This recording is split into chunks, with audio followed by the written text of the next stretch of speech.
On June 27, 2017, a 26-year-old restaurant manager named Alec Smith was found dead in his Minneapolis apartment. He had type 1 diabetes. He needed insulin to survive. His monthly cost for insulin and supplies, $1,300. His monthly income, $2,000.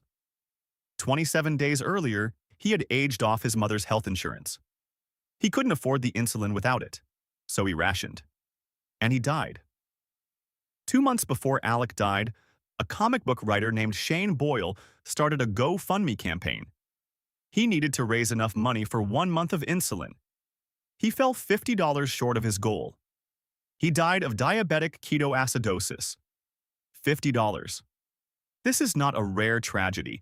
1.3 million Americans are forced to ration insulin right now, in the richest country on earth, for a drug that costs $3 to make. And here's the part that will make you sick. The man who discovered insulin sold his patent for $1, so that no one would ever die for lack of it. That was 100 years ago. People are still dying. In 1921, a Canadian surgeon named Frederick Banting made one of the most important discoveries in the history of medicine. He isolated insulin, the hormone that allows your body to process sugar. Before this discovery, a type 1 diabetes diagnosis was essentially a death sentence. Children would waste away. There was nothing doctors could do. Banting changed that. He tested his discovery on a 14-year-old boy named Leonard Thompson, who was near death. It worked. Within 24 hours, Leonard's blood sugar normalized. He lived for another 13 years. Frederick Banting won the Nobel Prize in 1923, still one of the youngest recipients ever. And then he did something almost no one in the history of medicine has ever done. He sold his patent to the University of Toronto for $1. $1. So that no drug company could ever monopolize it, so that every patient who needed it could get it. His message was clear: insulin does not belong to me. It belongs to the world. The University of Toronto then licensed production to Eli Lilly. In the very first year, Eli Lilly made over $1 million from insulin. Frederick Banting's $1 gift had just made someone else very rich. In 1996, Eli Lilly introduced a new form of insulin called Humalog. The price, $21 per vial. $21. By 2006, it had risen to $70. By 2012, $271. By 2017, $274 per vial. A 1,200% increase in 20 years, while general inflation over that same period was just 63%. And this wasn't just Eli Lilly. 3 companies control 99% of the U.S. insulin market: Eli Lilly, Novo Nordisk, and Sanofi. And they raised prices in lockstep. The Senate Finance Committee reviewed over 100,000 pages of internal documents.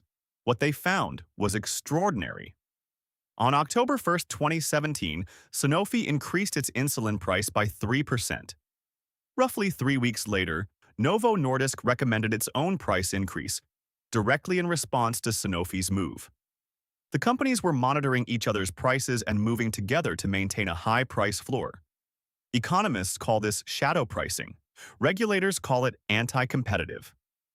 Meanwhile, the same insulin, identical molecule, same drug, cost $12 per vial in Canada, $7.52 in the between you and your insulin. There is a system of middlemen most Americans have never heard of. They are called pharmacy benefit managers, PBMs. 3 companies control 80% of all prescriptions in the United States: CVS Caremark, Express Scripts, owned by Cigna, and OptumRx, owned by United Health. They were created to negotiate lower drug prices on behalf of insurers. Instead, they became a machine that kept prices artificially high. Here's how the scheme works. The PBM tells the drug manufacturer, if you want your insulin on our approved drug list, the formulary, you have to pay us a rebate. And here's the critical detail. That rebate is calculated as a percentage of the list price. So the higher the list price, the bigger the rebate. The manufacturer then raises the list price to fund the rebate. The PBM keeps a cut of the rebate. The insurer gets the rest. And the patient, at the pharmacy counter, pays based on the inflated list price, not the lower price after the rebate. Everyone in the supply chain profits from a higher list price, except the patient. A Senate Finance Committee report called it a perverse incentive. The FTC called it anti-competitive.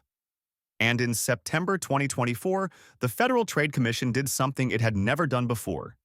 It sued all three major PBMs for artificially inflating insulin prices. Alec Smith was 26 years old. He worked as a restaurant manager in Minneapolis. On May 20th, 2017, his birthday, he aged off his mother's health insurance. His monthly insulin cost without insurance, $1,300. His monthly income, $2,000. He tried to make it work. 27 days later, his lifeless body was found in his apartment. His mother, Nicole Smith Holt, has spent every year since fighting for the law that now bears his name. Shane Patrick Boyle was a comic book writer in Houston, Texas. He traveled to Arkansas to care for his dying mother and ran out of insulin while he was there.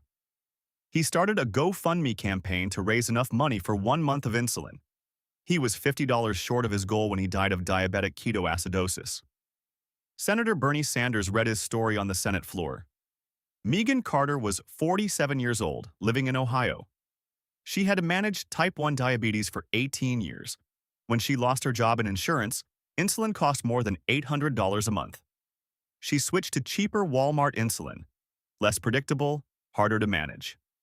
She died on Christmas Day 2018, one day before she would have received a paycheck that could have saved her life. Josh Wilkerson was 27. He was a dog kennel manager in Virginia, saving money for his wedding. Uninsured, he also switched to cheaper rely-on insulin. It wasn't enough. His mother, Erin Weaver, testified before Congress. Every single one of these deaths was completely preventable. In January 2021, the Senate Finance Committee released the results of a multi-year investigation.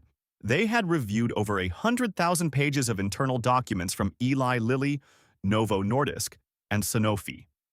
What they found was damning. The companies had engaged in what investigators called shadow pricing, raising prices in lockstep, sometimes within hours or days of each other.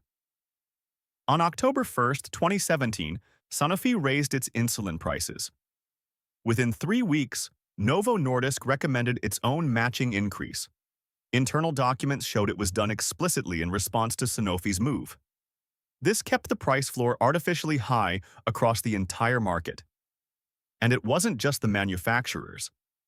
In September 2024, the Federal Trade Commission sued all three major PBMs, CVS Caremark, Express Scripts, and Optum Rx, for anti-competitive rebating practices that artificially inflated insulin prices. Then on February 4, 2026, the FTC secured a landmark settlement with Express Scripts. Express Scripts must stop preferencing high list price drugs. It must delink its compensation from inflated list prices. Patients can no longer be charged based on the inflated list price, only the actual net price.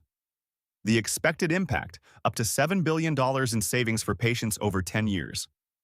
The pressure didn't come from nowhere. For years, patients, families, and advocates refused to stay quiet.